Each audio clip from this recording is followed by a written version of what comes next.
Olá, sejam bem-vindos às séries especiais de podcast da Capital Aberto. Neste quarto e último episódio, vamos falar sobre um assunto bastante polêmico, o impedimento de voto nas Assembleias Gerais.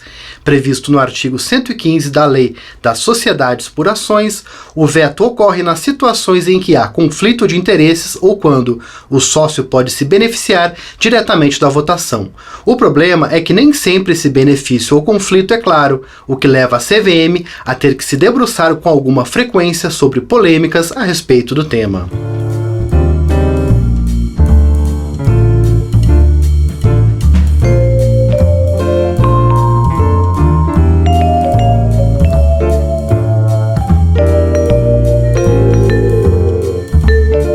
Eu sou Rodrigo Petri e para falar sobre o assunto convidamos Paula Magalhães e Lucas Trevisan, da equipe de companhias abertas do escritório Lobo de Riso Advogados, e a professora Viviane Miller Prado, da Fundação Getúlio Vargas.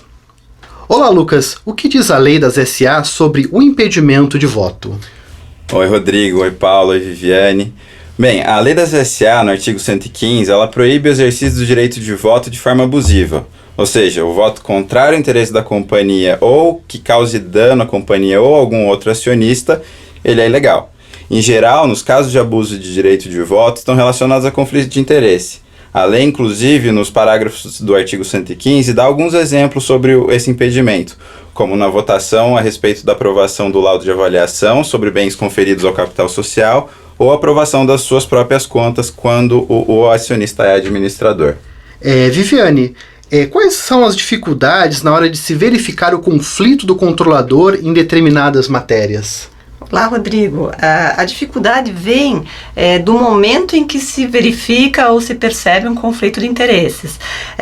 A lei traz, como disse Lucas, duas hipóteses muito claras: votação no laudo de avaliação de seus bens para fim de subscrição e aprovação das contas enquanto administrador.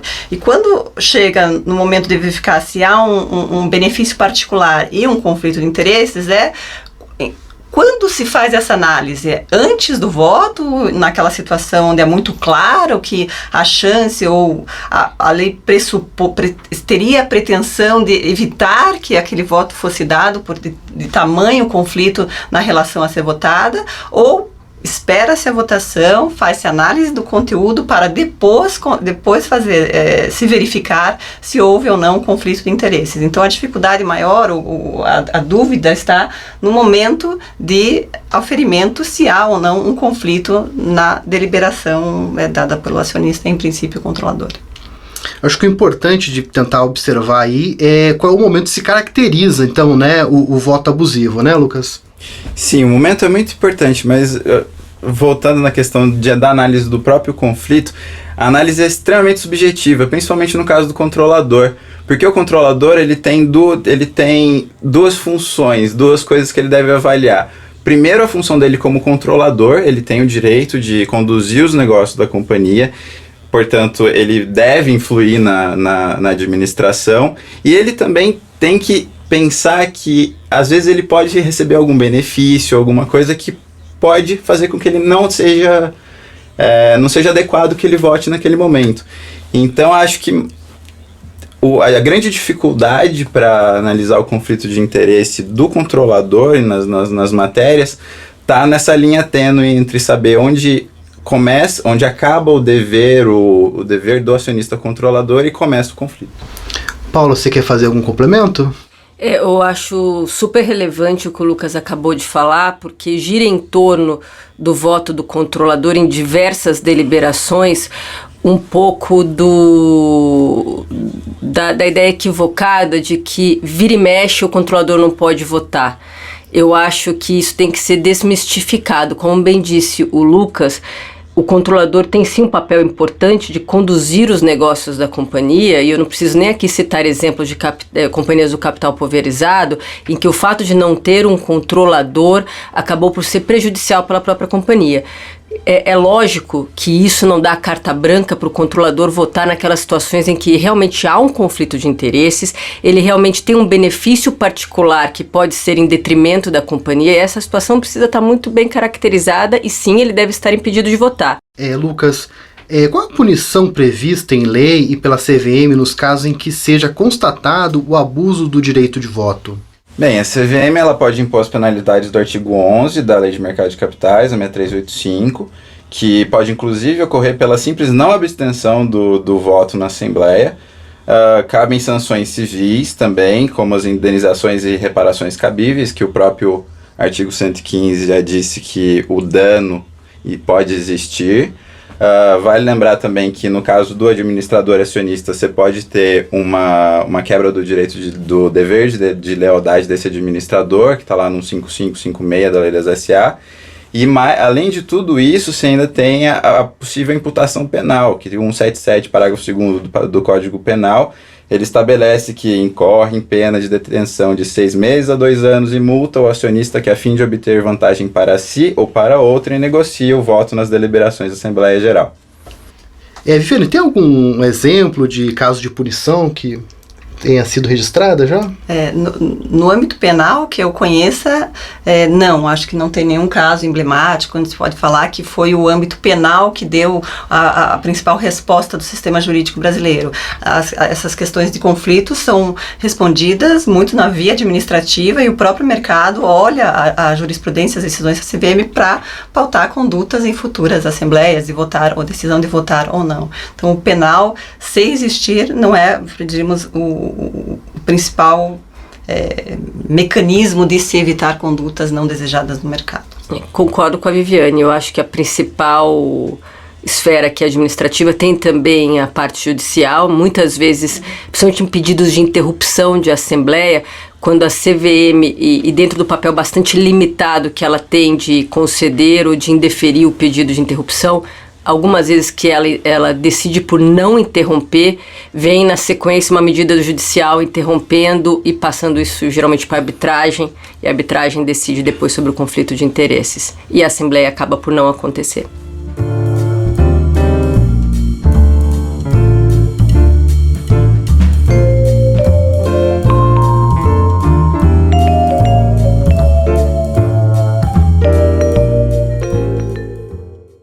Apesar de o artigo 115 das leis das SA definir as situações em que o acionista não pode votar, há anos, de forma recorrente, a CVM julga casos controversos envolvendo o tema. Lucas, quais são as principais idas e vindas na jurisprudência sobre o tema? Toda essa controvérsia, no fundo, envolve a antiga discussão doutrinária sobre o conflito material e o conflito formal. É possível verificar a predominância de algumas dessas visões nas decisões do atual colegiado da CVM? Bem, a CVM ela teve entendimentos não sempre vinculados a uma dessas teses do conflito formal ou do conflito material. A gente pode citar lá atrás, em 2002, eu acho que um caso interessante foi o da Telenorte Leste Participações, em que os acionistas Previ e Sistel, como eles eram controladores, eles poderiam votar, a CVM decidiu que eles poderiam votar na Assembleia Geral que aprovou a celebração de um contrato entre a Telemar Participações e a Telenorte Leste. E isso foi um primeiro caso de conflito que prevaleceu a tese do conflito material. Em 2010, a CVM julgou um dos grandes casos, acho que é um dos mais citados, que é o da Tractebel, que a CVM entendeu que já prevaleceria o conflito formal. Então, por estar conflitada, a controladora da Tractebel, a GDF, ela estaria impedida a priori de votar na Assembleia Geral que deliberasse sobre a aquisição de uma subsidiária da controladora, que era a Suez Energia. Esse entendimento perdurou por alguns anos. A gente pode citar aqui alguns casos como o da Eletrobras, em que a União foi acusada de exercer voto em conflito de interesses quando houve aquela renovação dos contratos de concessão. O caso do Internet Group, que envolvia Brasil Telecom, Grupo Opportunity e o IG Brasil. E no caso da Oligás Participações, que também prevaleceu a tese do conflito formal com o Eike Batista. Assim, quando houvesse um interesse conflitante a priori, o acionista não poderia votar.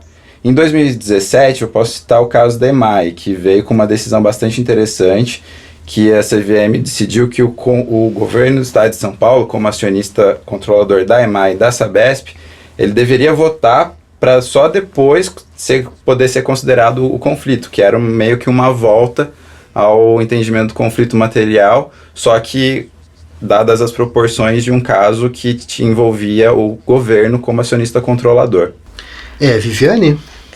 Queria aqui chamar a atenção que, apesar de no direito aparecer como conflito formal, conflito substancial, ou ainda, né, usando expressões mais ainda difíceis para quem não é da área, a posteriori, a priori, ex ante, ex post, no fundo o que se está em jogo aqui é o poder de votar em decisões extremamente relevantes para a companhia. Então, são principais contratos com empresas do mesmo grupo, ou julgar as contas.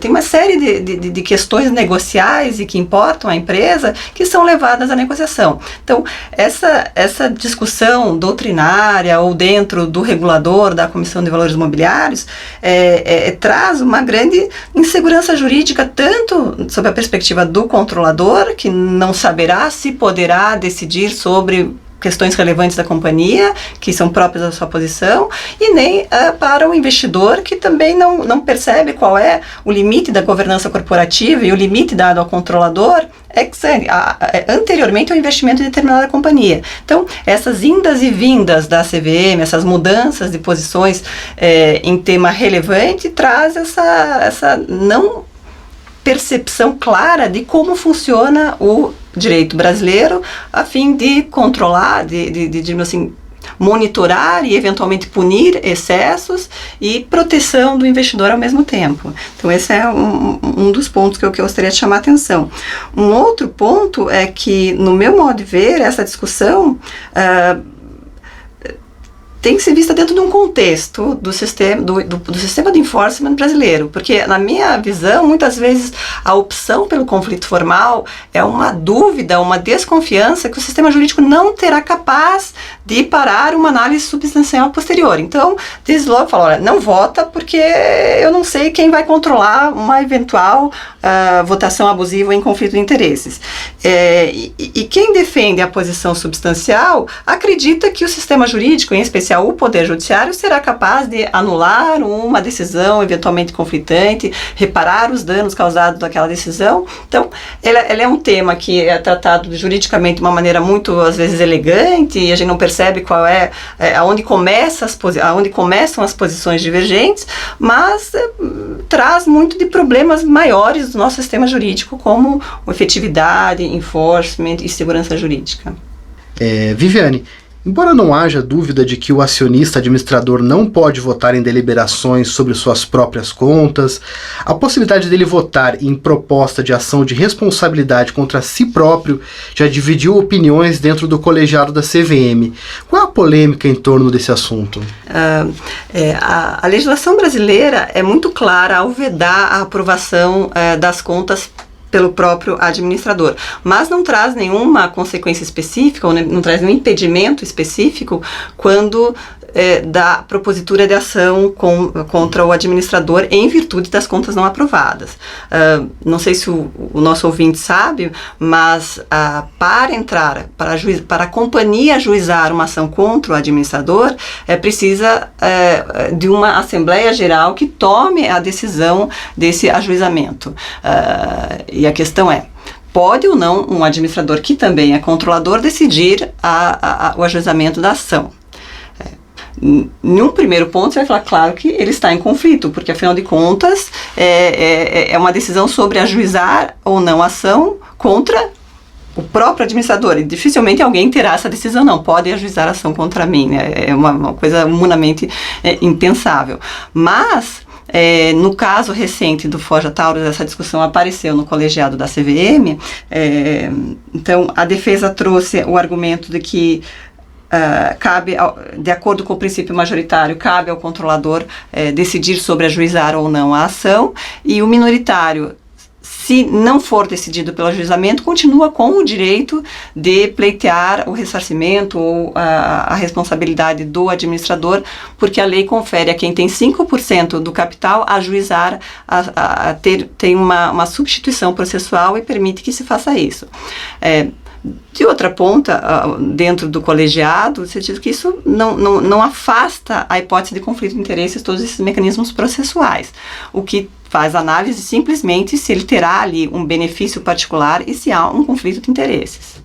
Acho que a Viviane discorreu bem aqui sobre o tema, principalmente sobre esse precedente importante que é Fojas Taurus. Acho que a conclusão que a gente tira daqui é que realmente há um impedimento de voto na deliberação acerca da propositura de ação de responsabilidade civil contra si mesmo. Acho que é um impedimento bastante claro. Nesse precedente de Fojas Taurus, houve realmente um empate ali na deliberação pelo colegiado, e no fim das contas se decidiu por indúbio pro réu.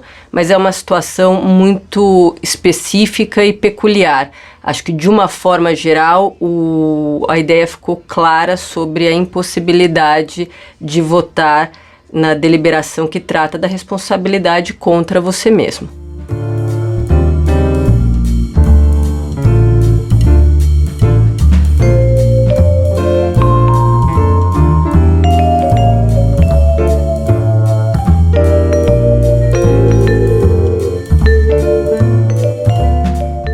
Por mais que a lei tente minimizar possíveis conflitos de interesse, ao impedir o acionista administrador de votar em determinados temas, acaba se criando possíveis riscos à própria condução dos negócios pela empresa. Paula, como contornar e reduzir esse problema? Rodrigo, uma coisa que eu acho que seria importante dizer aqui, existe já também um posicionamento da CVM sobre os casos de proibição do acionista administrador de votar nas suas próprias contas por intermédio de sociedade que esteja sob sua completa influência. A CVM já decidiu sobre isso, foi uma decisão bastante discutida e que movimentou o mercado e que eu vejo com um pouco mais de cuidado. Eu não diria se ela foi tão acertada, porque em determinadas situações, quando o voto é de uma sociedade, o controle está com uma sociedade e acima dessa sociedade, seja em 1, 2, 3 níveis, você tem uma pessoa física, eu acho que existem diversas formas de se evitar o conflito de interesses.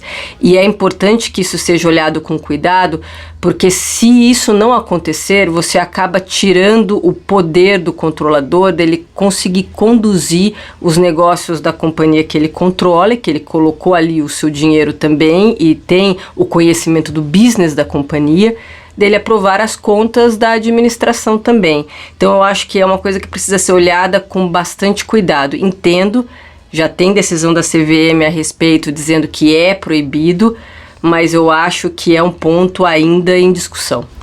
Só complementando a Paula de uma perspectiva um pouco mais teórica, a depender do caso, com receio de uma decisão muito formalista e que pode causar estranheza, há quase uma desconsideração da pessoa jurídica, não para imputação de responsabilidade, que é o que nós estamos mais acostumados a ver, mas para imputação de um dever de atuação, de uma proibição de se fazer alguma coisa. Então, também, quais são as situações onde é necessário fazer essa desconsideração, atirar toda a estrutura formal que é acima, para efetivamente chegar a uma vontade e que a norma quer que impeça de uma votação, o impedimento de uma votação. Então, são temas que o caso em si merece muita atenção na decisão de decidir para um lado e para outro. Eu acho que não existe uma forma única de desde logo falar que não pode uma pessoa jurídica votar só porque em algum momento, seja na administração, seja na posição acionária, está lá o administrador que está sendo objeto da votação.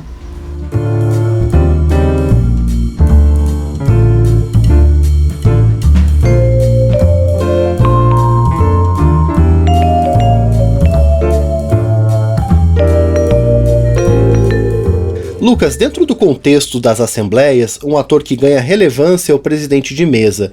Ele pode, na hora de votação, impedir um acionista de votar, caso em sua visão haja um nítido conflito de interesse. O que diz a lei sobre o seu papel de arbitrador nestes casos? Bem, a lei, ela diz no 118º que o presidente da mesa ele pode não computar o voto que esteja contrário a acordo de acionistas. E a doutrina tem uma discussão sobre quais seriam efetivamente as competências do presidente da mesa, se ele poderia ou não deixar de computar algum voto por conta de ter identificado o conflito ou alguma outra ilegalidade. A questão é polêmica, porque como a lei não tem uma redação muito clara sobre essas situações, pode haver interpretações diversas.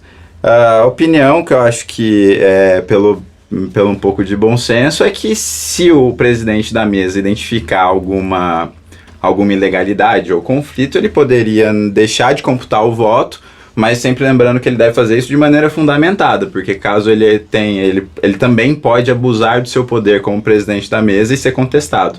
Então é muito importante que, sim, caso ele identifique, que ele o faça de maneira fundamentada.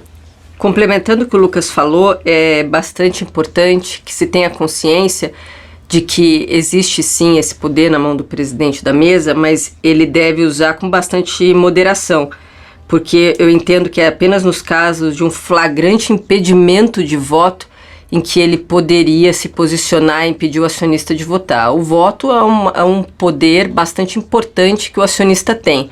Para um presidente da mesa impedir alguém de votar, ele tem que estar muito bem respaldado. Existem situações bastante específicas e já em decisões do colegiado da CVM em que já foi reconhecido de que o presidente, nesses casos específicos, deveria impedir o voto. Mas, de novo, são situações bastante limitadas. Só em relação às sanções, quais são as sanções que o presidente de mesa pode sofrer? Do ponto de vista administrativo, nenhuma, e a CVM já reconheceu isso. No passado, já houve, sim, punições aos presidentes de mesa. Hoje em dia, isso já foi superado em precedente recente. Obrigado pela presença e participação de vocês. Eu conversei com Paula Magalhães e Lucas Trevisan, da equipe de companhias abertas do escritório Lobo de Riso Advogados, e com a professora Viviane Meller Prado, da Fundação Getúlio Vargas. Essa série de podcasts contou com a coordenação geral de Luciana Tanoui, moderação de Mitchell Diniz e Rodrigo Petri, produção de Marília Fuller e gravação e edição do estúdio Alma Music Group. Obrigado a quem nos acompanhou e até o próximo podcast.